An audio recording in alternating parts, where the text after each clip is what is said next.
Dikkat! Ushbu video faqat 18 yoshdan katta tomoshabinlar uchun mo'ljallangan. Assalomu alaykum. Bugungi videoda bir Xbet platformasida ro'yxatdan o'tish jarayonini sodda va tushunarli tarzda ko'rib chiqamiz. Agar siz birinchi marta hisob ochayotgan bo'lsangiz, ushbu video sizga bosqichlarni ketma-ket tushunishga yordam beradi. Avvalo, rasmiy ro'yxatdan o'tish sahifasini oching. Sahifa yuklangach, ro'yxatdan o'tish tugmasini tanlang. Shundan so'ng sizga bir nechta ro'yxatdan o'tish usullari taklif qilinadi. O'zingiz uchun qulay bo'lgan usulni tanlang.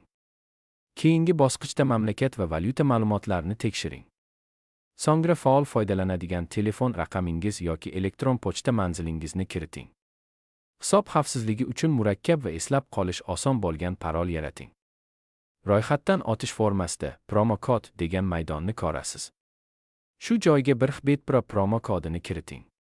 Shundan keyin kerakli shaxsiy ma'lumotlarni diqqat bilan kiriting. Ism, familiya va tug'ilgan sana kabi ma'lumotlarni xatosiz yozish tavsiya etiladi. Barcha ma'lumotlarni to'ldirgach, ularni yana bir bor tekshirib chiqing. Endi ro'yxatdan o'tishni yakunlash tugmasini bosing. Agar barcha ma'lumotlar to'g'ri kiritilgan bo'lsa, hisobingiz qisqa vaqt ichida yaratiladi. Hisob ochilgandan so'ng profilingizni ko'zdan kechiring. Zarur bo'lsa, telefon raqami yoki elektron pochta orqali hisobni tasdiqlash bosqichini ham yakunlang.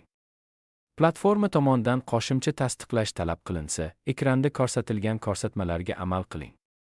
Ro'yxatdan o'tish vaqtida barcha ma'lumotlarni to'g'ri kiritish kelajakda hisobdan foydalanishda qulaylik yaratadi. Shuningdek, parolingizni boshqa shaxslar bilan ulashmaslik va uni xavfsiz joyda saqlash tavsiya etiladi. Agar ushbu qo'llanma siz uchun foydali bo'lgan bo'lsa, videoni yoqtirishni va kanalga obuna bo'lishni unutmang.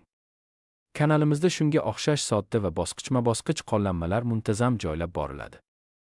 E'tiboringiz uchun rahmat. Keyingi videolarda yana ko'rishguncha, xayr.